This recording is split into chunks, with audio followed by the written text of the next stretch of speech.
Boundaries. It's the latest buzzword to hit the self-help, spirituality, and healing communities, and with good reason. So many of us struggle with boundaries, whether at work, with friends, with a partner, and even in the bedroom. Yes, you heard that right. Boundaries should and do have a place in the bedroom. Today, I'm talking with Stephanie Tellier, a Canadian certified counselor and registered psychotherapist who specializes in human sexuality and who also happens to be a good friend of mine. We're going to dive a little bit deeper into the topic of boundaries inside and outside of the bedroom and how you can use them to improve your own life. My name is Tovah, and I'm inviting you to get in. We're going healing.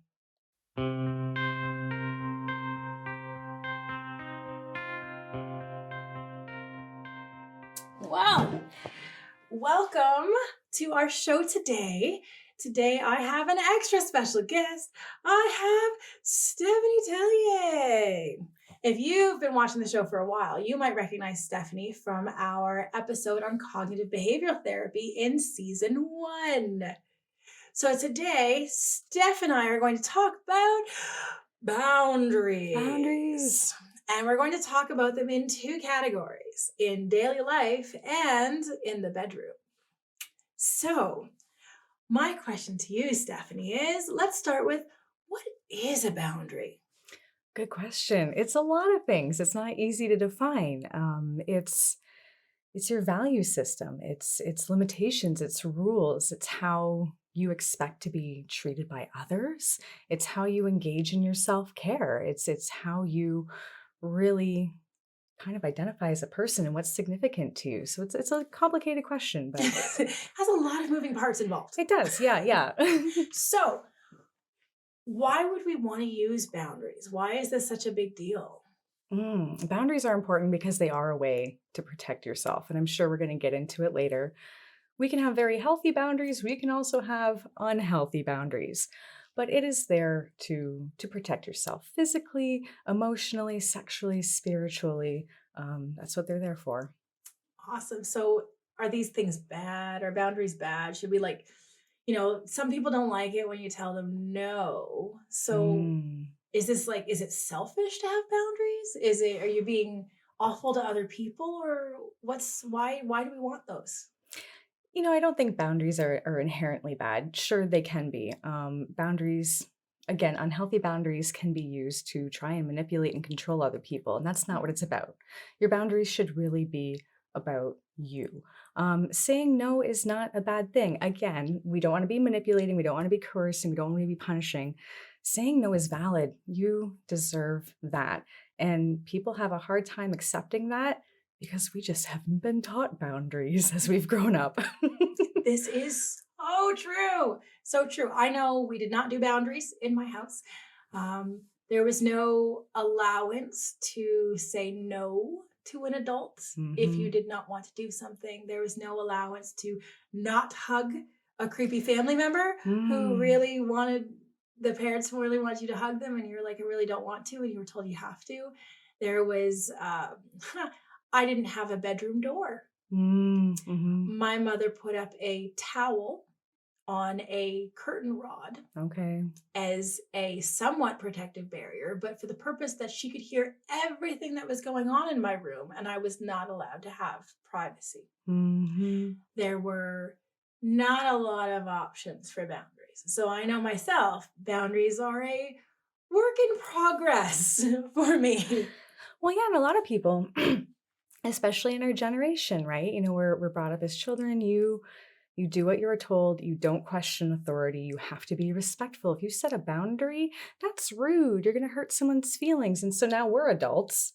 And maybe we're doing that work to finally figure out how to set our own boundaries. But when someone else tells us no, it still hurts sometimes. And we still get a reaction. And so this is what I tell people I work with all the time, like boundaries, they can be hard to set. There can be some confrontation that happens, and you have to remember, I am worth this. I am valid. I need this space. I am allowed to say no. Yeah, it's hard. Mhm. It's hard. So I found that this particular area works truthfully in the bedroom aspect. And I think in the topic of boundaries, to start out boundaries, I think that's probably the easiest explanation that can be given. And then maybe we'll see how we can attach that to outside of the bedroom life. Absolutely, I agree, right? Because when we start talking about sex in the bedroom, a lot of times it's very clear to say, definitely this is what I like, definitely this is not what I like, here are my rules. It almost seems less vulnerable in some ways to state that. Whereas when you're trying to express an emotion, maybe to your employer or to a family member, it's not a sexual context. Now we're like second guessing it a little I bit. think even in the bedroom, people struggle because I Oh, know for in my sure. first marriage, there was to have a discussion about likes and dislikes Mhm. was incredibly uncomfortable. We came from vastly different home lives, and I was open to trying just about anything. You don't know if you like it if you never actually try it. And I Mhm. had a lot of things that I had never tried and was willing to see, do I like it? His feelings were vastly different on the category. And having a conversation about our sexual likes, dislikes, things we'd like to try, things we don't want to do, was not an easy discussion, was not even one that was received well. Mhm. It was assumed to be insulting You know that what? I would even ask. Mm. No, thank you for bringing attention to that. 'Cause, you're right. You're right. I also am an open and adventurous person, and because of my work that I do in human sexuality, I'm just like, "Oh, yeah, I hear about all the positive stories all the time from like-minded people who are also open," and you're right, it can be really uncomfortable for a lot of people. I mean, again, if we wanna keep bringing it back to childhood, I didn't get any kind of sex education, right? Most of us got the don't bring home a baby. Mhm, I know mhm, I got the if you bring home a baby, you don't live here anymore mhm. speech. Right. Which incidentally, what good is the point in that? And if you have a whoopsie and you're like, oh crap, now what am I gonna do? Knowing that you can't go home for support because that's not allowed. Mhm. Because we don't talk about sex. I feel like it's we don't talk about sex. No, no, no, no. Yes. Oh, I love that. Okay. No, we don't. We were told that it's embarrassing and all these things, and so we don't talk about sex because it's taboo or embarrassing or shameful. Now we don't talk about boundaries because you're not allowed to have them until a certain age, even though we've never taught you how to use them. And yeah, and just basic communication skills too, and knowing, like you said, if we're on the same page or not, right? Like Mhm.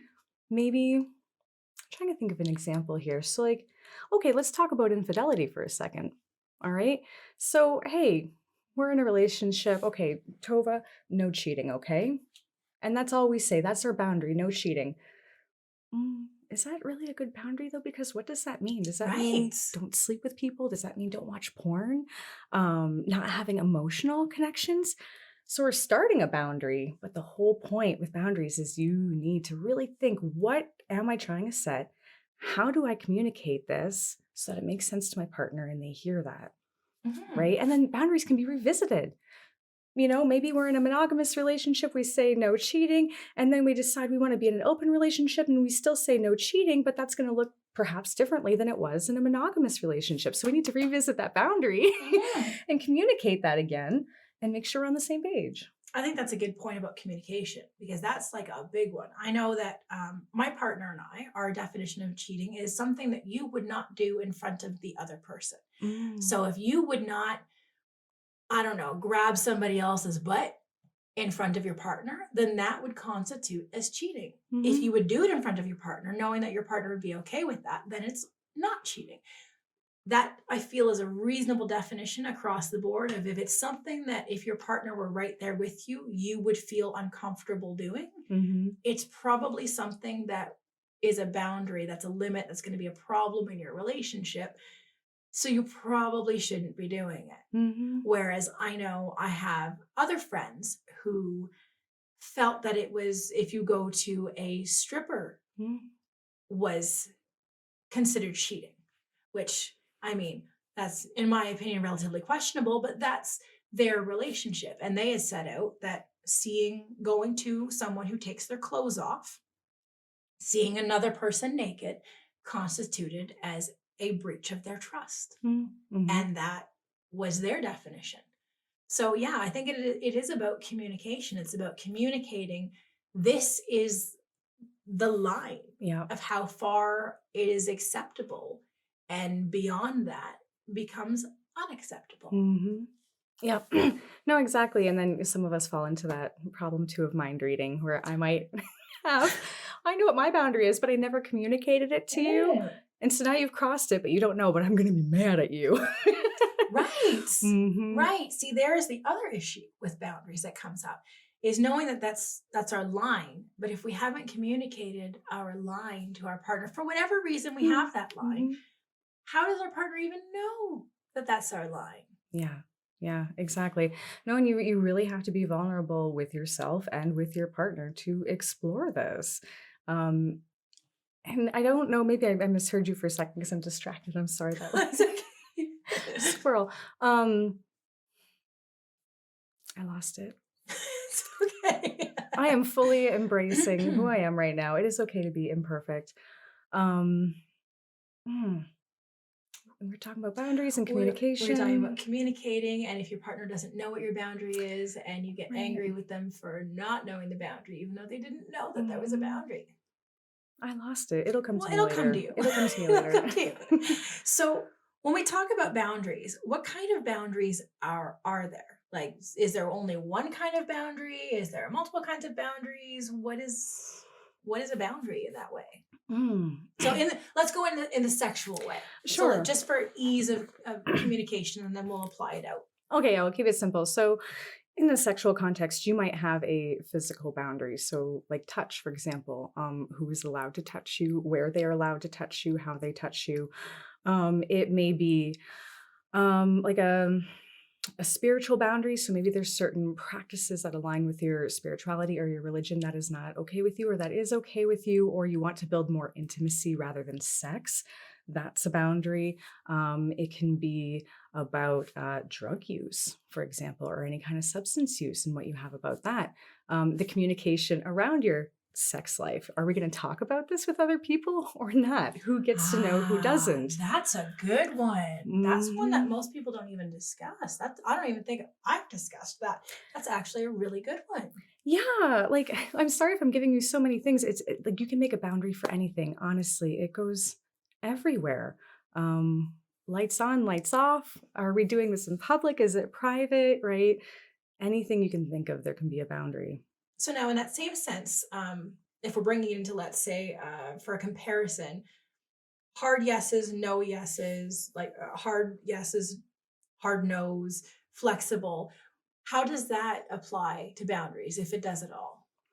Sure. So I mean, this if we'll keep it in the bedroom, but this also applies outside, right? You know, you can have these very hard no's that can still be healthy. They don't have to be maladaptive. And then it can be very open, like this is 100% fine no matter what. And then you have that flexibility. That flexibility might depend on the moment. It might depend with the person who you're with. And again, it is allowed to change over time. You have to communicate it. So, like a hard boundary.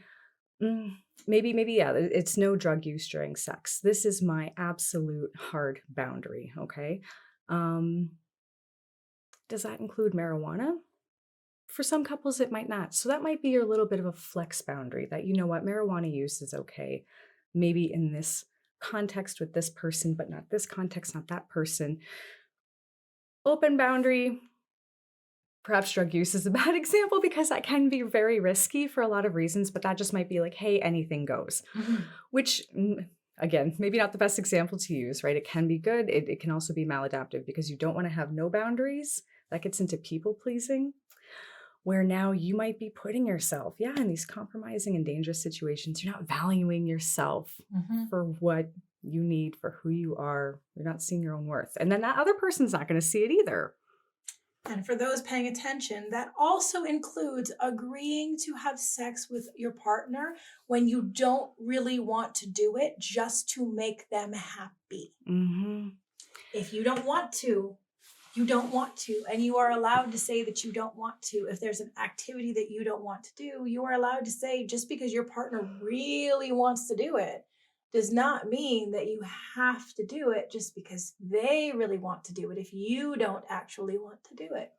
100%. And now I'm remembering the thing I wanted to say before with your boundaries. You don't owe an explanation. You don't owe an apology. Because again, we're in a relationship, you want to have some sexy time. And I'm saying no. If I say no, sure, that might come off harsh. You might have a reaction to that. I can say, you know what, not tonight. I can still be nice about it. I don't have to be mean. But if I'm like, oh, Tova, like, I really don't want to today because I'm just not feeling it. But like, I know that you really want to. And like, I want to make you happy. But why am I trying to justify and apologize for my needs? This is now Mm. telling myself that I'm not worth it. And it's telling you, I have some wiggle room in this boundary, whether it's malicious or not. Okay. Because if I keep taking back my boundary, how are you ever going to learn to respect it?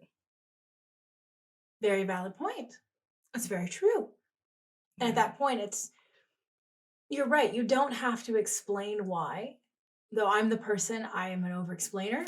As those who've been following on Instagram might be, or on Facebook, might be noticing some of the posts that I post about people pleasing and all of those tendencies. I am not great at just saying no. I definitely feel the need to explain why the no was given as a way to soften the no, to Mm-hmm. make it more palatable for the other Mm-hmm. person, which you're right, is showing that I don't have value, that my no is not acceptable as a no, that it has to have all of these other points to make it a more valuable no, Mm-hmm. as if saying because of this and this and this somehow makes that no more acceptable of a no than just no. Right. Yeah. No. And again, it's so hard because if we just say no, people always want to know why. Why? And where does that come from? Is that from their own security? Now, what have I done wrong that you're saying no? And we've talked about this today on our own. Just you are not responsible for other people's feelings. You are not responsible for hurting other people. Yes, you might be a part of a catalyst that involves this reaction. If I'm telling you no and that hurts your feelings, that's a you problem. That's not a me problem. Especially Mhm. again, if I've communicated this to you and we're clear on the boundary, I'm not just expecting mind reading, Mhm. that is a you problem for you to work out. What becomes a me problem is okay, do I need to reclarify this boundary? Or now do I need to take action to make sure my boundary is being met because you're not meeting it? Mhm. So, So I want to come back to what you said before about the flexible boundary. So we mhm, talked already about having a wall, and like your boundary is this is the wall, nothing can pass it. So I think this is actually a good point to jump into the healthy, unhealthy boundaries mm. using the idea of flexibility, because I know that wall, that hard wall, nothing can get through. That's not a great way to uphold a boundary. No, it's not because as much as you want people to be understanding with you, you have to be understanding with someone else. So, are we going to keep this to the bedroom or are we going outside the bedroom? Um, Both. Let's go with the bedroom, and then we're going to apply all of these things to the outside of the bedroom space. So let's apply to the bedroom first.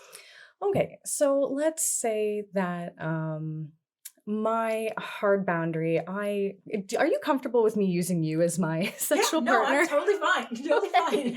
Thought I'd check in. If you're ever uncomfortable, let me know. So let's say I am telling you my hard no is no spanking. I do not want that. And so I've communicated it to you. I've made sure you've heard me, you understand.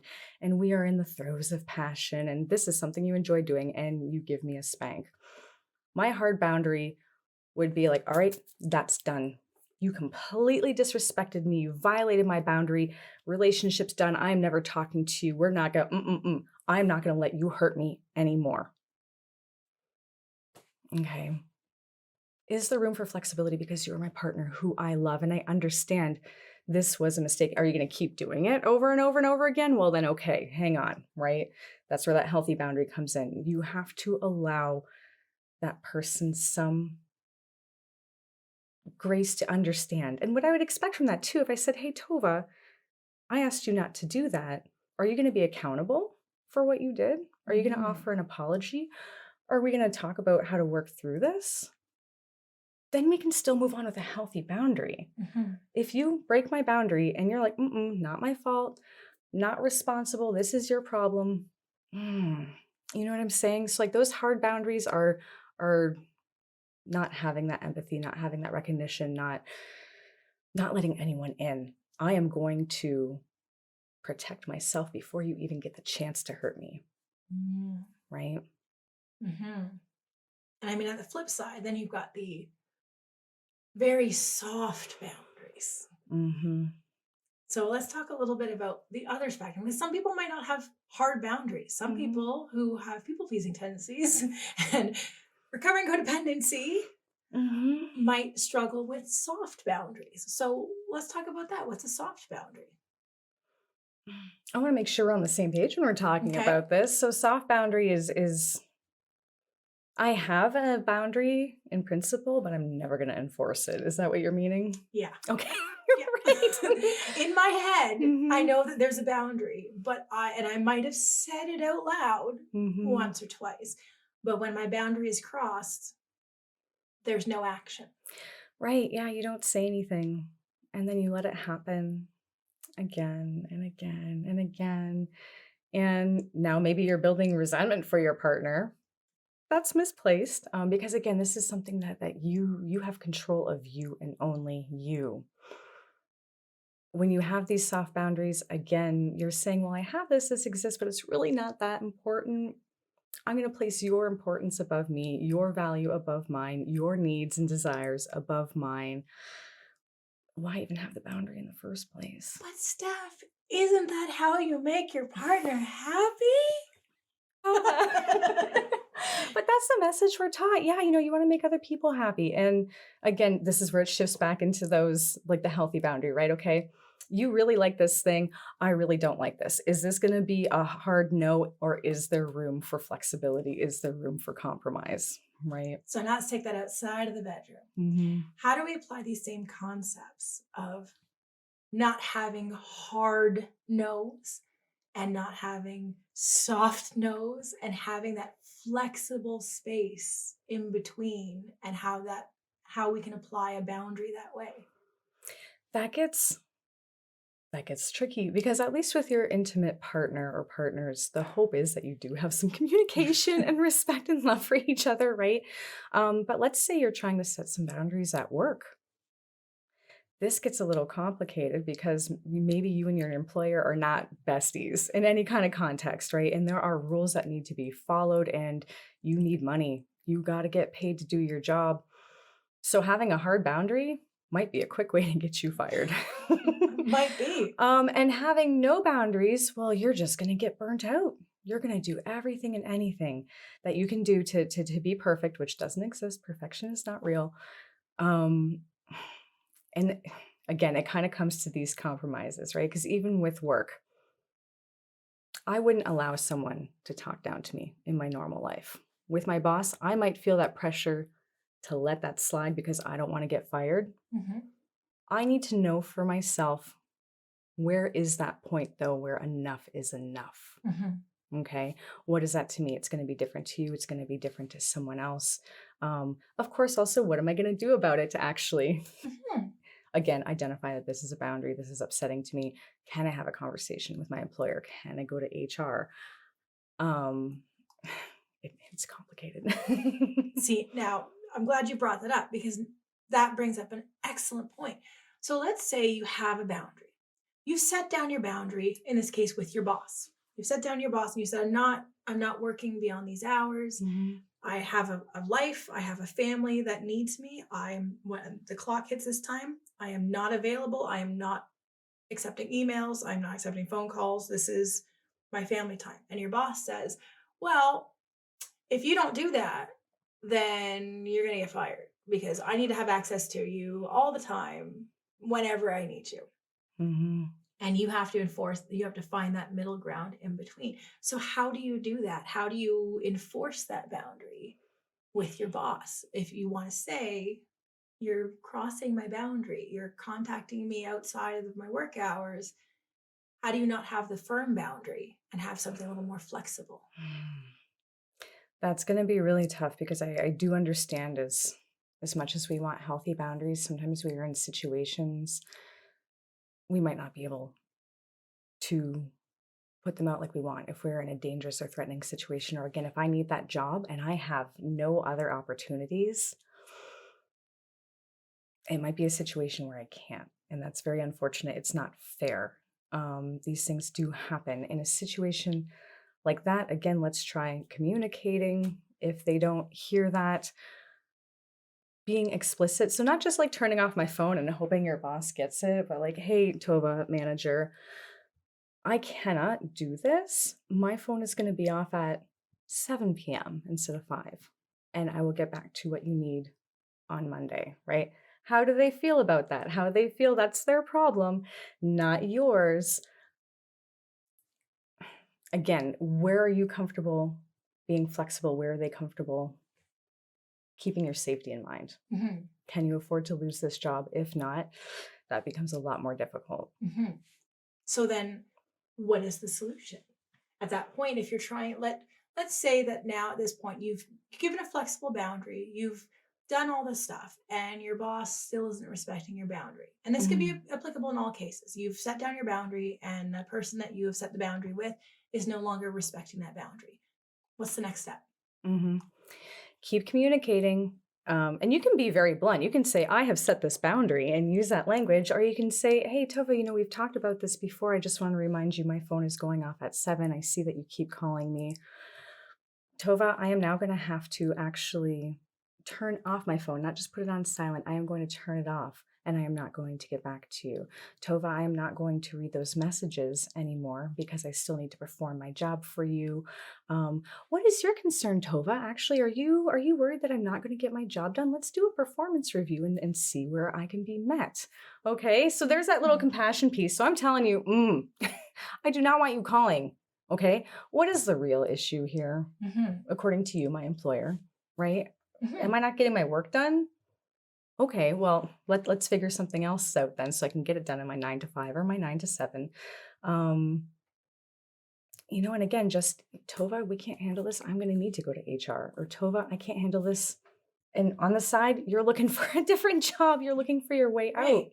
Right. I was just going to suggest that Mhm. if someone's not going to allow your boundary, it might be time to say goodbye. That job may Yes. not be the place for you if what you're looking for is a little more flexibility, a little more Mhm. understanding, a little bit more where you have your own existence outside of the job and they're not understanding that. It may be time to cut your losses and recognize it's not really where you want to be working. Well, and that's the hard part with boundaries because sometimes, yes, when you have someone who's constantly crossing those boundaries, whether it's an employer, a family member, a friend, you might need to just leave that situation. And that can be hurtful and painful for you and for that person. Again, if you've put it out there and they're not respecting it, that's when it becomes a them problem and you are not responsible for them. You cannot Mhm. control their actions and their behaviors. So you need to remove yourself from that situation to keep that boundary up and protect you. Mhm. I think that's really good. So, how do we apply this in our day to day? So, let's say, let me find a good example. You know what? No, let's back this up. How do we begin to start setting boundaries? So, for people who Mm. are new in the boundary category, who maybe have not done this before and let themselves have incredibly soft boundaries, how do we begin to move out of the soft boundary phase into solid, good, firm, healthy boundaries? Sure. So actually, what I would suggest, because as we talked about, there's boundaries for everything. You know what I mean? So maybe let's just focus on one boundary at a time. So let's do a time boundary. Okay. My time is valuable to me and I need you to respect my time. So on my own, what does that mean? Does that mean that I need a certain amount of time for myself? Does that mean I have expectations about people being on time? Does that mean I have expectations around when I want to go to bed, right? So we want to start getting as specific as we can. Okay. So let's say um, my boundary is no calling me after 11 p.m. So we'll start there. I've never set a boundary before, but I finally figured out I'm going to work on this one thing right now. I don't want to take calls after 11 p.m. Okay, great. Do I need to be more specific? Are there exceptions? Can my mother call me after 11? Can my phone do that where it only lets certain calls in or not? Um, Am I going to turn my phone off? Am I going to put it on vibrate? Am I going to put it on silent? How am I going to let other people know that this is my boundary? What does it look like? What am I going to do when I have communicated this to others and it's violated? Again, how many times, okay, you made this mistake, you crossed my boundary on the first time. All right, we're going to be flexible. You are human. Am I still going to let you do it 5 times, 10 times, 20 times? And I need to communicate that consequence to you. Listen, Tova, you called me after 11. That is a boundary for me. It is too late. I really want my sleep. I'm glad to talk to you tomorrow. Can you please try calling me tomorrow? Okay, Tova, this is the 5th time you've done this now. I might need to block your number if this keeps happening. And then if this keeps happening, then I have to follow through and block your number. Listen, Tova, I really enjoy talking to you. I just can't do this right now. I'm going to need to take a step back for myself. I have to block your number. I'm still down to hang out for coffee sometime. Send me an email, maybe. I don't know, whatever, right? See, now you've done it very calmly and very Mhm. professionally. What happens when you get upset? Mm. So now we're in this scenario, and instead of being able to say, "You've crossed my boundary, and these are the steps I'm going to have to take," what about when it's, "You crossed my boundary"? Now what? Thank you for bringing that up. Yes, because, okay, boundaries should not be done when you're angry. It is not going to be effective. You cannot effectively set a boundary for yourself or anyone else when you are angry, because it might not be what you want. The other person's definitely not going to be receptive to it. And the whole thing with a boundary, again, you want to be treated respectfully. How can you get that from someone when you're not being respectful towards them? Right. So again, it's doing that work for yourself when you're calm, all alone. And then what do I do when I'm angry? How do I take a step back? What if I can't take a step back? How do I go back after and be accountable? So I've just yelled at you and we've taken a couple hours and we've come back. Tova, I understand. I lost my shit. I got really mad. I said some hurtful things. I raised my voice. I own up to that. I am really sorry. I am also still very hurt that this boundary got crossed, and I need to figure out something to do to not make this happen anymore. That's good. That's really good. I'm going to apply that to my life because that is very good. No, that's really good. That's very helpful. So now let's bring it into a stickier, tougher situation. Mm-hmm. So now let's bring it in where we're not talking about your boss or even a periphery friend where you care, but you don't care that much. Now let's talk about a spouse, a partner, a relationship that you're in, and not necessarily in the bedroom setting boundaries, which is much easier to say, "I don't like to be spanked, don't spank me." It is much easier to say that than to maybe set a boundary around housework, chores, childcare, time management. How do we go about setting those boundaries with those people who are that close to us without creating upset if we've never set a boundary in those areas before? Well, I mean, the easiest, most wonderful way would to just be to ask your spouse, hey, can we sit down and have a conversation about boundaries, right? I understand it doesn't work that way all the time. It's worth a shot because I have to wonder in couples, do you have shared boundaries? That's great. Let's start from there. Let's see what we already do good as a couple that we both agree on and work from there. If that doesn't happen, it gets back to communication again. So not trying to establish boundaries when you're both angry and you're both yelling at each other. Working on the communication. I statements. You've heard of these, I'm sure. Right? So like, you're lazy. You never do the dishes. I need you to pick it up around the house. That's not going to be received very well. Okay. I am feeling really overwhelmed right now because there are so many chores. I really would like to have your help. What can we do to figure this out? And so that might be setting a boundary of who does what chore when. That might be setting a boundary of this is my level of cleanliness and order that I enjoy in my home. This might be my boundary. I'm getting burnt out and I need you to pick up some responsibility. Making it about your feelings, your experience, and what is the situation. Not what is that person? What is their flaw that you want to point out? Right. This is about the dishes, right? It's not Right. about you. So then a good advice would be if you're setting down your boundaries, you have to avoid taking it personal. Absolutely. Absolutely. Yeah. And Because that would I could see how you doing the dishes and then you didn't do the dishes even though you previously agreed to do the dishes and now I'm upset because it's almost like you disrespect me. Taking mhm. it personally. Well, and I mean, again, not to take it out of the spouse thing, but this is why people have a hard time accepting boundaries in the first place because we're not taught to do those things. And we do, we feel disrespected. How dare you say no? How dare you not do the thing? Ooh, hang on. Not about you, it's about the behavior, right? And this is the hard learning process about boundaries. You and your partner or whoever need to both be willing to accept that it's about a behavior. It's not about personal flaws. And if for some reason it is a personal flaw, okay, we got to own that. No one is perfect. What do we want to do to change that? Mhm. Because maybe I'm just a lazy person, okay? And I'm going to get mad at you for whatever reason because you're telling me lazy and I don't like that. That really hurts. I'm really mad at myself. What can I do to fix that? Do I want to fix that? Ah. Right? So it's always turning it back around. Hmm. As we said in previous episodes, the answer is always, what is it about me that creates upset?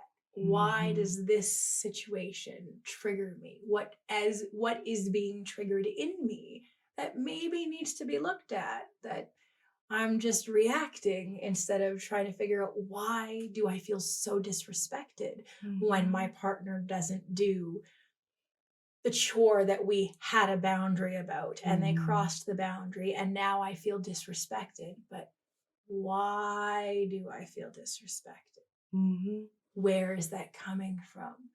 Good chance there's a wounded part somewhere in there that needs to be talked to. Refer back to the parts episode. I'll link in the description. So, yeah, no, I totally get that. I have been on the other side of feeling defensive and feeling Hmm. upset that a boundary was crossed and taking it personally and treating the other person as if it's a personal flaw. So much Mhm. of what you just said went ding, ding, ding, ding, ding.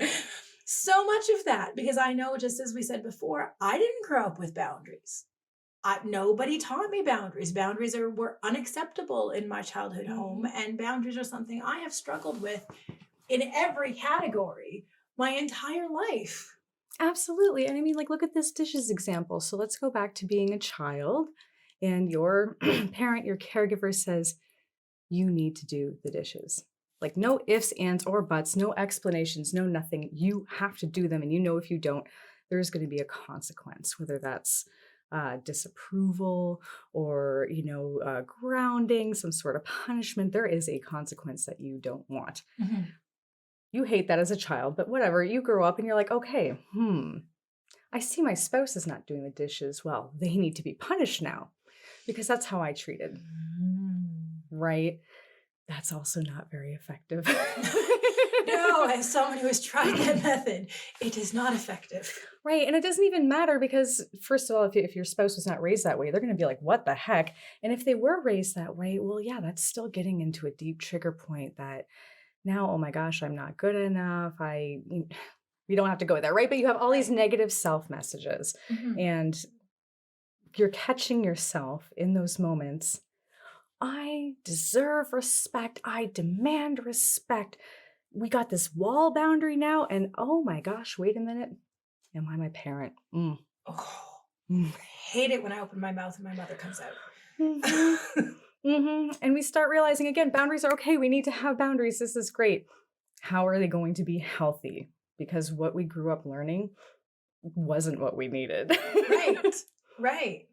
And I can definitely see how that gets out of control fast. I've heard that story Mm. from like every married couple I know. I have heard this story from the wife of the husband doesn't do anything. And there's never, ever, not once been a conversation about expectations in the home. And that rolls back to our gender roles thing because a lot Mhm. of people, my my situation included, falls back on this idea that housework is women's work and Mhm. men's work is outside of the home. So having had this idea communicated, and then many people lived lives that were similar to that with their own parentage.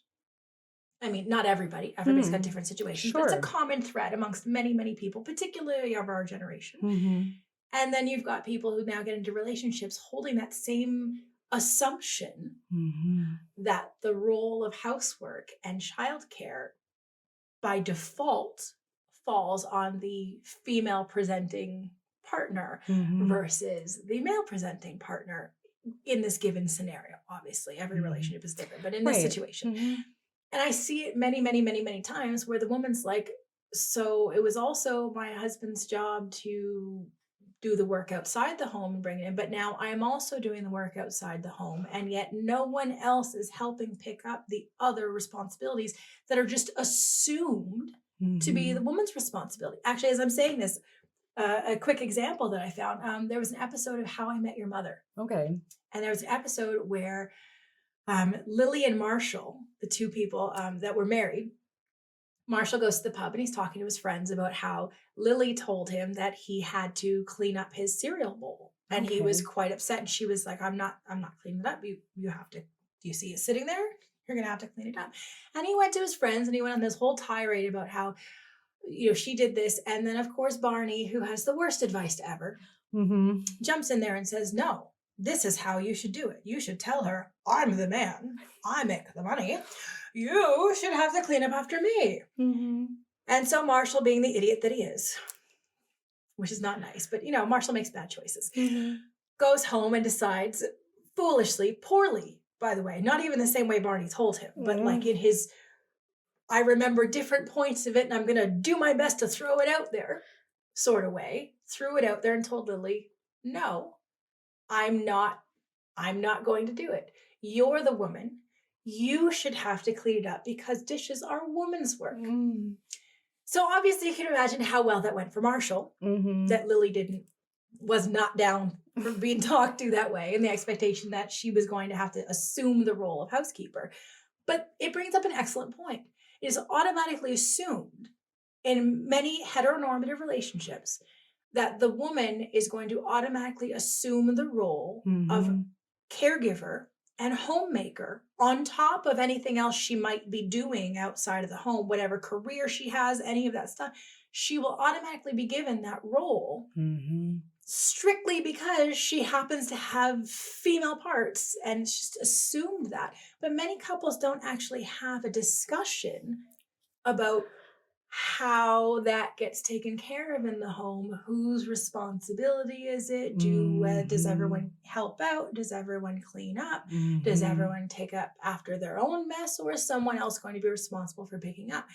It's not discussed. Mhm. So now you have women with this boundary of, I'm not picking up after other people. It is Mhm. not my job to clean up everyone else's mess. But you have partners who feel that it is their spouse's job to do that because she presents as female, therefore Mhm. crossing her boundary. And then the discussion doesn't get had. Well, yeah, that's exactly it. Like there needs to be a discussion about that, right? And you both can't have the boundary that no one cleans. Right? Unless you both want to, that's Unless you fine. both But clean up after yourselves and then nobody has to clean because everybody's cleaned up after themselves. sure, but then okay, let's dig into that though. What if I prepare a shared meal for us? Whose responsibility is it to clean? Because you ate it. I made it, but Mhm. you ate it. That's a very valid point. And so again, having those conversations. Okay, let's say I am the female presenting person in the relationship. Okay, you want me to be the cleaner? I don't do outside work. I hate pink jobs, blue jobs. I hate that I'm saying that out loud. But again, if we're following the Yes, stereotype, following the stereotype. if we're following the stereotype, right? So I will take care of everything inside home. The male figure will take care of things outside the home. Great. Can we both agree on that? Is that being followed through? Within the home now, now that I have all these obligations, do I have boundaries about my work that I am only going to work part time or I am not going to work at all? Mhm. And again, are we okay with this? Is there flexibility? Is this fine? Is it not fine? Um, because I am at home all day doing all the cleaning, and maybe now there's also a child in the mix, it is my boundary that Friday nights are for me. Child does not bother me, spouse does not bother me, friends and family do not bother me. This is for me. Again, we need to communicate that. If your spouse has a problem with this, well, okay, what is the problem about? Is Friday night his night? Like, okay, can he change his night? Can you change your night? Mhm. The issue isn't about setting a boundary, it's these perceptions that we have. Because now, are you setting that boundary that you want Friday nights because you don't love me anymore? Because you don't Mm. respect me, you don't want to spend time with me? Hang on, that's not what this is about. Mhm. Right? So again, it just gets so complicated and you really have to check yourself. What is it that you are trying to accomplish, for what reason, and how do you go about doing it? Mhm. I think the easiest explanation of a boundary that I explained to my son, because when you talk to small children, it has to be kept in the simplest terms possible, or they will lose. You'll lose them. Like you try to get into it, they'll already be asking you about the butterfly flying past the window. They're already gone. You got Mhm. to keep it real simple. And the way I explained it to my son was, "This is my line. Mhm. Before that, everything up to that is going to be okay. You might be getting up to the line. You might be pushing up against the line, but as long as you stay on this side of the line, we're okay. When you cross that line and you take it beyond the point that I said, this is okay up until this point, once you go past this point, it is no longer okay. You can't go past the line. And if Mhm. you do go past the line, there are consequences. Mhm. Now, I did take the time to learn that boundaries are not about consequences for other people. It's about what you are going to choose to do when someone else crosses your boundary. Mhm. Not what are you going to do to them? How are you going to get them to understand your boundary? But what are you going to choose when someone crosses over where you've said anything more than this? Mhm. And that's the line. That's as far as I'll accept. When they cross over, what are you going to do when someone else crosses your boundary? Mhm. So I now say to my son, okay, buddy, you're pushing up against the line. Okay, You're not yeah. over it yet, but you are getting very close. So this is your warning that you may want to dial it back before you end up on the other side of the line. Mhm. Because once you get on the other side of the line, I'm going to have to remove myself, Mhm. and you don't want that. Mhm. So if what we want is this shared time together, then this is the line. And when it gets crossed, I'm going to have to go. It's not a punishment to you, it's that I'm going to have to go. Absolutely. No, and this kind of gets into that gentle parenting too, right? Because looking back at our generation, we cross that line, we might get yelled at. Spanked with a So shoe. I was gonna say that. Yep, those were the days. Right, there was some kind of punishment, and some people might argue, "Well, Tova, you're walking away from your child. You're abandoning them. That is a punishment."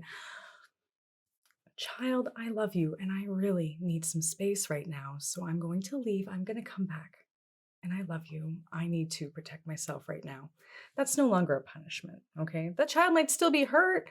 We are trying to address that by saying, I love you. This is something I need to do for me, right? We're not blaming the child. Yes, they crossed our boundary. We can't blame them for how we're feeling about it. Right. I'm mad and you made me mad. Nope. But is it your kid's responsibility to make you not mad? Right, right. Especially when they're little, right? We have this way of looking at, a 7-year-old or a 10-year-old and being, oh, look at all these adult things they're doing and saying, and Right. they are not adults No, by any means. no. Yeah. I absolutely agree. I have that happen a lot because I know what he was like at 2 and 3. And 7 seems significantly more mature than 2 or 3, but he's Absolutely. still just a kid. He's Yeah. he might be more grown up than he was when he was small, but he's not a grown up. He's not a grown up. No, he has not learned how to completely emotionally regulate or to think clearly and rationally and calmly. Adults have this problem too. It's not just specific for children. Their brains aren't even developed yet. Like they don't have all those connections, they don't have those tools, they don't have the life experience. Right. Yeah. So as you say that, a thought popped in my head, just and you addressed a little bit of it, saying adults have these problems too. But let's give it the scenario of same thing, but now you've got an adult who was not taught boundaries, who was not taught emotional regulation. Mhm. I mean, in our generation, I'm going to say probably out of 100% of those who fall into the Gen Xers and millennials, specifically older millennial group, I'm going to give that probably a generous 75% still does not know how to do emotional regulation, Mhm. boundaries, all of those self-awareness, Mhm. self-esteem, self-love, forgiveness, compassion, all of that good stuff. I'm going to say 75% of our age group, and that's being super generous. 75% of our age group is incapable at this point of having that emotional maturity, the Mhm. same similarity as when dealing with a child. Mhm. So, would you apply the same pattern, the same techniques in the same way that you would with a child with an adult? Absolutely. Because again, we're adults, we're best friends. I need you crossed my line. I need you to go away. You are being disrespectful. No, no, no, no. Blame, shame, all that stuff. You're not gonna hear it. Mhm. Okay. I need to take a step back right now. I need to remove myself from this situation. I will handle it the exact same way as a child. Tova, I respect you. I am getting upset right now, and I need to take a minute to handle that because I don't want to disrespect you, even though I'm really upset right now. I'm upset at what happened. I'm not upset at you, right? You can still say those things to an adult, Mhm. and it works in the same kind of way. And then, so how do you react when they don't accept the boundary? When they take it personal, when you set a boundary and Hmm. say, because I know several friends that have cut other friends out of their lives for a similar Hmm. reason. What happens when you do that? You do the boundary and then you say, listen, it's not about you. This is the line. I need to take a step back. I need to calm myself down. I respect you, but I need to do this for me. Hmm. And their response is, so you're just going to abandon me. You're just gonna, or whatever. They take it personally and Hmm. they start getting upset that you set that boundary. So now what do you do? This is interesting because I'm going into the therapist brain. So you're the one who's having the upset reaction, going, why are you so upset? Right? And that might not be my job at all. I might not want to give you that effort as my friend. Mhm. Okay. If you want to, if you feel that you can emotionally regulate and you're like, okay, I see you're also upset and you're hurting. Let's talk about this. That's great. You don't have to. That's great if you can. If not, stay firm. You said this was a boundary. You said, I'm going to leave if you cross it. They're doing it. They're having a reaction. Tova, this is too much for me right now. Not you're being too much. This is too much for me right now. Key words there. And I am going to leave, and then I leave. Or I'm going to ask you to leave my home, and I am going to walk to the door. If you are not getting to the home, am I going to need to call someone to get you to leave this home? Which again can escalate things. Again, this is where those boundaries, we might not be able to enforce them because it might become a dangerous situation, right? But we're just trying to explore all the options. You have to try and follow through to the best of your capability because you're not going to get it otherwise. Right. And then if this keeps happening, Tova, I'm sorry, we can't be friends anymore. I'm going to take you off my socials. I'm going to block your number. I'm sorry. We're done. Mhm. And it sucks. It hurts. People don't talk about breaking up friendships. They talk about breaking the Mm. ending of relationships and the ending of Mhm. romantic relationships and the breakup and all the songs, but breaking up with a friend is just as painful. It really is. Yeah. And I don't even, because it's so complicated. Because again, if we're in this situation, your feelings are valid, my feelings are valid. These actions and behaviors are what are crossing the line. I am giving up so much good that we had in our friendship. Can I get that back? Maybe. I don't know. At this point, I have done the work to put up that boundary. I have done the work to enforce it. I have done everything I can. I now need to put this in your court. And that might be scary because you might not ever come back. Mhm. And that's your choice. Mhm. I have to respect that. Mhm. Just like I would like you to respect my choice that we are no longer going to be friends. Right. I think it's a very valid point because I've seen that a lot with people who are, they internalize it. Why could they do that? Why did they do that to me? Why are they my friend? And when the other person set the boundary, instead of understanding why the boundary was set, it Mhm. gets taken personal, Mhm. which is odd because then it reinforces the whole point of why the person had set the boundary in the first place and why they're walking away from the friendship, because you Mhm. take the boundary personally. And it's tricky because you want to have compassion for them and you want to say, I get it. You don't really understand boundaries. They're not exactly your strongest area, but I still have to enforce mine. Mhm. And that Yeah. can be so hard. It can be really hard, and this is why too I think people are scared of putting boundaries up in the first place, because let's just say that, oops, my boundary, um, so I'm a people pleaser. And I want you to like me so bad. And so I'm going to sacrifice all of my time and all of my energy. And I am just burnt out, but I don't care because I need you to love me. And I'm like, okay, finally. Okay, I'm working on myself. I'm going to put up this boundary. I finally feel worthy. So I go to you with my worthy self and I put up this boundary. And you're like, mm-mm, mm-mm. All that comes flooding back. Oh my gosh, Tovah doesn't like me. What did I do? This boundary was an awful idea. I do suck. Whatever. you know? I mean, right now you're just like voicing my internal dialogue right You are not alone. now. So keep going. Yeah, no, you're not alone. And so what does that do, right? We like positive reinforcement. Who doesn't? And so now we just had this negative experience. And so we might say, oh, I'm not going to try boundaries anymore. It can hurt, right? On the flip side, I don't want to make it doom and gloom, right? So I have that whole process and I finally, okay, I'm going to you. And you're like, oh yeah, no problem. Okay, cool. Awesome. So I'm going to keep trying to do this, right? That's the point. Keep trying. You are going to meet some resistance. You are going to meet people who are totally fine with it. Or maybe even something, don't call me after 11. Maybe that's a no brainer for you. And you're like, okay, sure, that makes sense. Right. And so maybe I'm making this huge deal when it doesn't even have to be.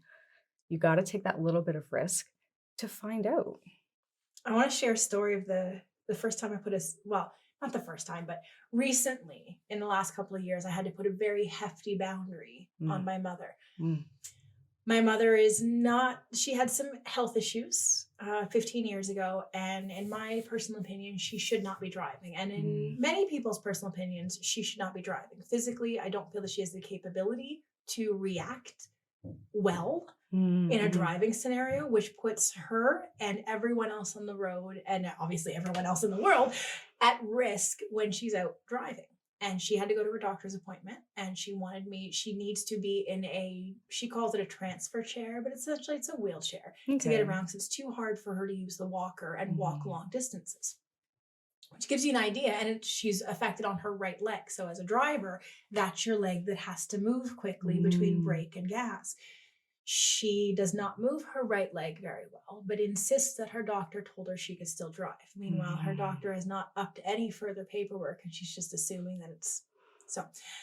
She asks me to go to this doctor's appointment with her so I can push the chair. And I said, oh, yeah, no problem. We'll come pick you up, but it has to work around our schedule because at the time I wasn't driving. I'm like, so it has to be my husband has to come. We got to pick you up, take you out. And she said, no, no, no, it's okay. I will come and pick you up. And I said, well, I've got my son with me all day. Well, I'll pick you up and I'll drive you and we'll drive to the doctor's appointment and you can push me around and then I'll drive you home. And I said, no, I really don't feel that you should be driving. mhm, Well, the doctor says that I can drive. I've been driving my whole life. I am 70 years old and I can still drive. And I said, well, that's fine. I do not feel comfortable driving in a vehicle with you, and I do not feel comfortable putting my child in a vehicle with you. Look at you doing boundaries. It was, oh my gosh, the whole time as I'm doing it, like I'm on the phone and my whole body is shaking. I bet. And I'm like, okay, breathe, breathe. Like my whole body is vibrating. I'm terrified to put down Mhm, this boundary because mhm, the whole history of my mother with no boundaries, we don't do boundaries. And boundaries are very negatively reacted when they have been put in place in the past. So, mhm, just like you said, as I said, my internal dialogue, I have pulled back on boundaries because of the severe negative reaction that came with setting a boundary. mhm, So, the fear of setting this boundary mm. was profound. Yes. And I finally said no. And she said, well, I am, and she kept insisting, I am allowed to drive. I'm fully, I'm like, that's fine. That's Mhm, fine. I did not say that you have to stop driving because I don't feel comfortable driving with you. The choices are You can drive to your appointment, but you will have to have someone else go with you if that's the way you feel. Or you can wait until a time that we can come and pick you up and take you to the appointment. But I will not get in the vehicle with you or put my child in the vehicle with you driving, because I do not feel safe with you driving. And the argument continued of why she should have reason to drive. And I said, that's fine. I am not arguing that point with you. I am arguing that I will not drive with you. And when we ended the phone call, it was ended with slamming the phone down, essentially, because my mother doesn't use a cell phone. She can still slam the phone down. Okay. So, slamming the phone down. And for 2 days, I stressed and worried that my boundary was going to have serious consequences, because my mother is known to create a lot of drama when boundaries are set in front of her. And after 2 days of worrying, she called me back and said, my appointment's been moved to this time. You can come pick me up. Now, it was not an acknowledgement right. of my boundary. It was not I respect that you've put this in place. Honestly, I don't think I will ever hear those words out of my mother's mouth. Maybe as a ghost after she's passed on, but not even sure that that's going to happen then. She's not someone who can say, I understand why you made the choice that you made, and I respect the choice you made. She's not capable of that, which is fine. I accept her as she is. I accept that she's just not that person. It was most definitely not an acceptance of my boundary, but it was an acceptance enough that she knew that she had a need that needed to be met. And it would only be met under the parameters in which I found acceptable. And she did acquiesce to my boundary. And it was incredibly hard. I bet. Yeah. Incredibly hard. It is, oddly enough, though, the more I do it, the easier it's getting. Because we also had to set a boundary about hair. Because that's why I struggled with my natural hair. Was my mother has very strong opinions about natural hair, which I understand. She was born in 1950. She's a Black woman. There's a lot of racism that went through the 50s, 60s, 70s, and then relaxer was developed in the 70s. And all of a sudden now Black women can have hair that look like white women and be much more acceptable. So I fully understand why she has these feelings about natural hair. Her whole trauma from her childhood says natural hair is ugly, it's unkept. Black women do not look neat and put together with natural hair, so it's bad. So I understand why she feels that way. But as a grown adult, I wear my hair natural. And it took me a long time to come to that self-acceptance position of wearing my hair in a natural state and being all right with it, and that it can be beautiful without feeling negative about it. I took her to a doctor's appointment, and she made comments about my hair. No, I went to go visit her, and she had just gotten her hair chemically relaxed and was nice and straight and beautiful. And my hair was up in a floofy pineapple, which is my favorite way to usually wear it when it's in that state. And she made a comment to the hairdresser who used to be my hairdresser. That she spent hundreds and hundreds of dollars to get her daughter's hair to look nice. And you never think that as an adult, they'd look like that, as she points to my natural hair. And I wanted to be offended. And for a second, I most definitely felt offended because that's my hair. I am a grown adult, able to do whatever I want with my own hair. And here she is looking at me and she says it to my husband. So now this isn't like I'm 22 or something. I'm a 40-year-old adult with my own family, and she's still telling me how my hair is unacceptable. And I was upset by that. And I did my best in the moment to be like, and just shrug it off, knowing she is who she is. But I went home and it bothered me for a little bit. And then the next day I had to take her to a doctor's appointment. So as I took her to the appointment, I posted something on Facebook about when you realize that your body image issues actually came from your conditioning, and kind of threw it out on Facebook as well, circled around all the things. And I had not circled the one that said, something about your body image issues based on your parent always commenting on somebody else's physical appearance. Mm-hmm. And I didn't think, and then I went back that day and went, here, let me fix this. Circle this one too, because that Mm-hmm. would be where those issues came from for me, of my parent always commenting on someone else's physical appearance and how they choose to bring themselves. Mm-hmm. So when I saw her and she commented, well, I didn't make a disparaging remark about your hair. And I said, Mother, you did. Mm-hmm. It is my hair to wear however I choose to wear my hair. Mm-hmm. Well, I don't like women who have their hair like just big and fluffy. And I said, Mom, that's not your place. Mm-hmm. If you don't like your hair big and fluffy, don't wear your hair big and fluffy. Yeah. But other people are absolutely allowed to wear their hair whatever way feels good to them. Mm-hmm. However they want to do it. Shave it all off. Shave just some of it off. Go for the 90s Chelsea. That was always a cool look. Like, color it whatever you Do want. what you want. Shave It's it your whatever you hair. want. It is your hair to do with as you please. It grows back. It's fine. Try some stuff. Let it grow back. Fix it. Experiment. Find what you like. And yet, that was a boundary I had to set where I said, Mom, you can no longer talk about my hair.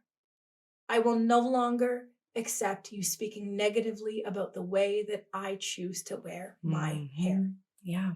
And that wasn't as hard as the no driving with her, but it was still something that needed to be said. And it was still very challenging to create that boundary to say no. And she still tried to defend her point, to which I said, I understand why you feel the way that you do, but my hair is mine to choose how I feel, and I will no longer spend time with you when you speak about me this way. Yes. You will have to keep it to yourself. That's perfect. And thank you so much for, again, bringing your own experience here, because it is hard and there's so much to it. And there is something to be said, again, for older generations. Okay, we can understand that framework from where they come from. That can add context. It still does not excuse the behavior. It still does not say that, well, because it's from that time, that behavior is okay. Right? And we have to be the ones to set that boundary. And looking at the shift of your boundary too, I don't know if this was your experience, but maybe as a child, you said having your hair straightened and, okay, I have to do this. Maybe because my mom told me and I never had a choice. And then maybe I did have a choice, but I felt the need to please her. To now I have the choice to do what I want, and that might make her upset, and that is not my problem. And it is a process, right? I think the big takeaway here is that when you set a boundary and someone else has an issue with your boundary, it is their issue with your boundary. Your boundary doesn't have to change because someone else has an issue with your boundary. Your boundary, I've heard the phrase, and I absolutely love this. Your boundary is self-love. Absolutely. When you set a limit as to how you will allow other people to treat you, you are treating yourself with love, saying, I love myself so much that I will no longer allow people to talk to me like this, because I love myself and I would never want to hear someone talk about someone I love that way. So therefore, they may no longer talk about me that way. They may no longer treat me this way. They may no longer do these things. This is the line. And when you go beyond that, I love myself enough to say no. I want to dig into that too, because I like that. I love myself to say no. What are the degrees of this, right? Because if your mother makes that comment about your appearance, that is going to be really hurtful. It's going to be really triggering. It's going to be a lot to process and to move through. Is it different if a stranger on the street says it? Is it different if your best friend says it, right? Because the same issue, there might be some times where that boundary doesn't need to be set because whatever, I honestly do not care. I am not hurt by this. Right. So again, having healthy boundaries where there is some flexibility and realizing, where are my limits? How am I going to choose to react to this? Which is big. Mhm. which is big. We don't accept that we have a choice over our actions. We very much do. We might not have a choice over our feelings. We have a Mhm. choice how we interpret that and how we Mhm. act on them. It's a lot of owning up and Mhm. preparing yourself for the fact that other people might not own up. Mhm. That's the tough part, Mhm. is knowing that they may not accept that that's what they're doing Yeah. and may not accept the opportunity to change. Mhm. But what I'm hearing from what you're saying is at the end of the day, this all drags back to the self work. It really does. It really does. Yeah, because setting those boundaries, that is what is going to give you that self-compassion, that self-esteem, all the wonderful worth and validation that you need in the end. And again, you might need that a lot with your mother. You might not need it so much with your best friend. Cool. Mhm, mhm. I think it's a really important thing that we do that the boundaries for self love, because it really is, as we begin to respect ourselves, we can't expect other people to respect us if we don't respect us. Hmm. If we respect ourselves enough to say, I won't allow this. Hmm. This is the experience of life I would like to have with these individuals in my life. And this is the line of the experiences that I do not want to have with these Hmm. people in my life. And I care about myself enough that this is the future that I want. Hmm. And if I don't respect myself enough to say, this is the line, how are they going to respect me enough to not cross the line? Hmm. Yeah, there's those really weak boundaries again, right? Those really kind of open, wishy-washy. That's I don't exactly like it. being treated that way, but I'm not really going to do anything about being treated that way. I'm just Hmm. going to hate being treated that way. Hmm. Yeah. Yeah.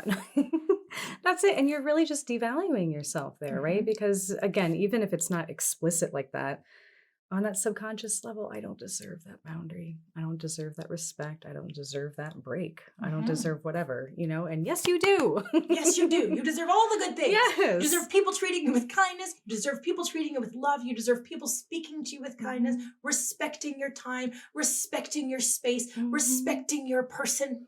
Hmm. You deserve all of those good things. Nobody has to Awesome. take over that. Right, right. And I mean, that gets it. I mean, again, when you're looking at work, for example, too, because right now, when we're saying like, I deserve this, I deserve this, I deserve this, we're kind of, expecting these treatments from other people, right? Mhm. What about me? I deserve time off Right. for myself. This has nothing to do with them. I mean, I might not have a job, I might not have a child, whatever, I still deserve some me time. Mhm. I still deserve 8 hours of sleep. I still deserve some yummy food, whatever. Like it can be really, really, really about you and yourself, not even Mhm. about other people. It can be your Mhm. own boundary. I mean, a boundary doesn't even have to involve other people, right? It can just Exactly. involve things like, you know what? I am going to love my body enough that I'm going to drink. I'd like to get 8 glasses a day of water, but you know what? I'm going to start with getting 3 Hmm. because I don't drink enough water at all. So I'm going to start with 3 because that's the boundary that I'm going to set, is taking better care of myself and needing more Hmm. liquid. So I'm going to set the boundary is 3 for Hmm. glasses of water. And if I do more than that, then I do. If I don't, Hmm. then tomorrow I try a little harder. And that's the other thing I wanted to mention. When we mess up on boundaries, Ah, mhm. when we allow someone to cross our boundary and then later go, oh, why did I do that? Why did I Mhm. let them do it again? Mhm. Having that compassion for ourselves. Yes, I'm a having human. I yes. messed up. It's okay. I'm new at these. Yes. I'll figure it out. I just Mhm. didn't work out this time, but I'll try again. And next time I'll set that boundary. And next time I'll try to enforce it. And next time I will do better.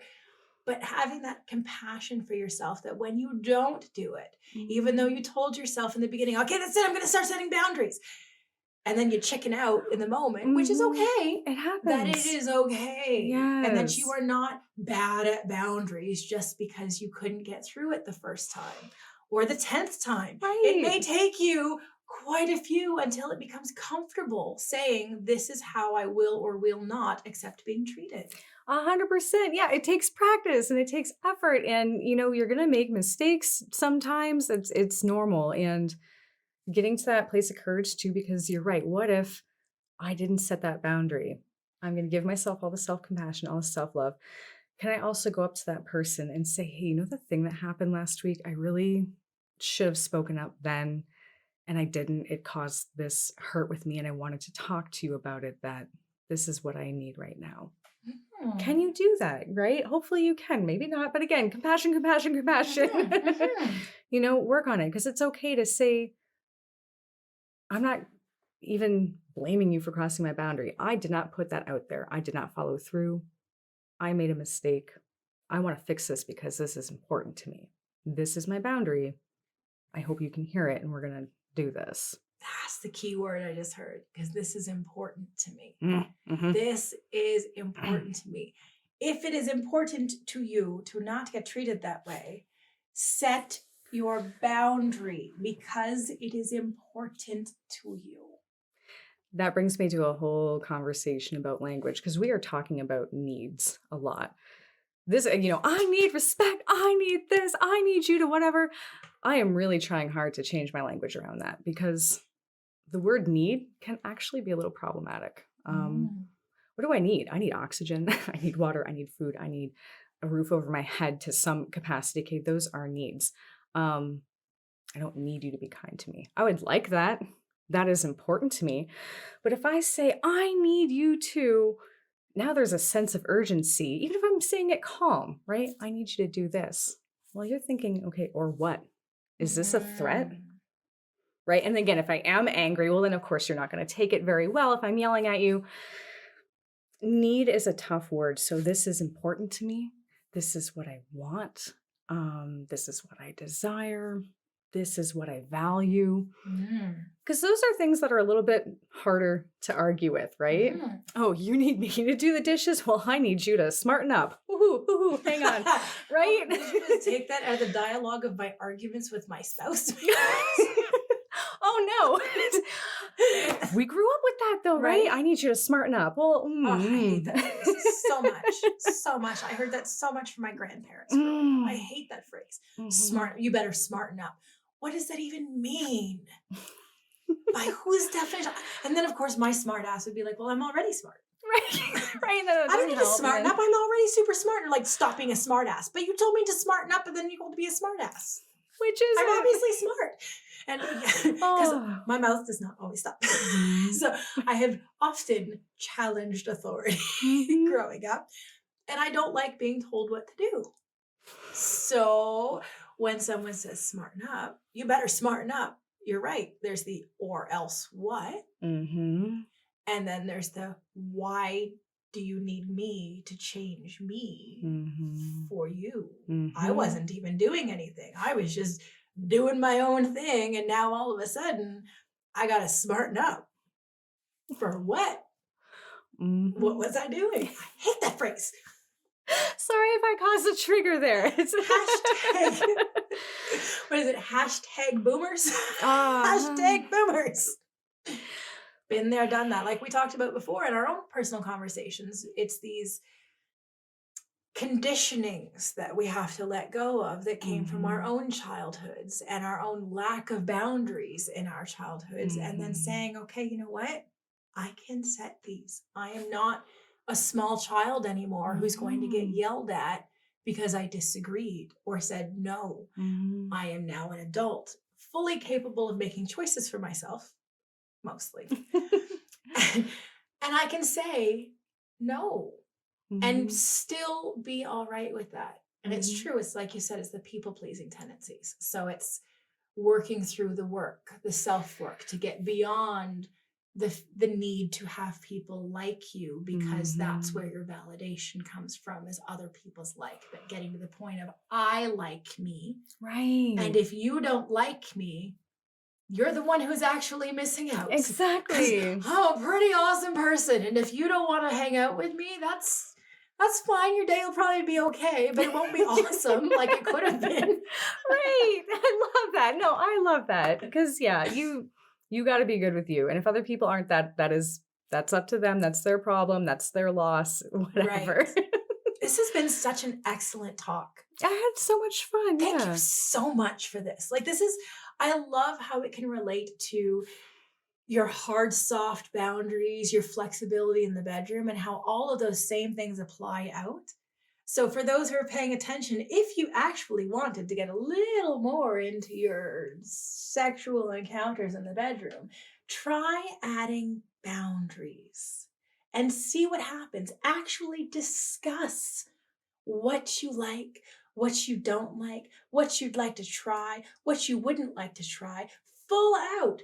Create some boundaries in the bedroom and maybe open stuff up that maybe because you didn't talk about it, now you're missing out on a whole lot of stuff you guys could be enjoying because you've never actually discussed hard, soft boundaries in the bedroom. Mm-hmm. And revisit it. And revisit. I mean, that's a great point, is revisiting your boundaries, that now that you get more comfortable with boundaries, maybe that boundary isn't necessary anymore. Especially in the bedroom context. So maybe we have these, I don't know if I'm into it or not. And you try it and you hate it. Okay, that becomes a hard boundary. That's a no. You like it. Okay, great. This isn't in our maybe area anymore. This is fantastic. Let's Right. go. And you got to talk about it. It's always the Right. communication to find Communication is always the key. out. For everything. For absolutely everything. Communicate, communicate, communicate, communicate. Mm-hmm. Thank you so much, Steph. Thank you so much. This has been such a wonderful talk. Yes. I enjoyed it very much. I hope this talk helped you understand more about boundaries. Whether it's in the bedroom or at work, boundaries are a way to let others know what is and is not okay with you. Setting healthy, flexible boundaries is an act of self-love. Love yourself enough to set limits.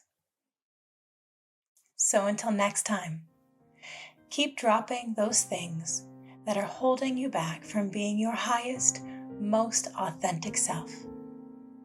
Love and light, fellow human.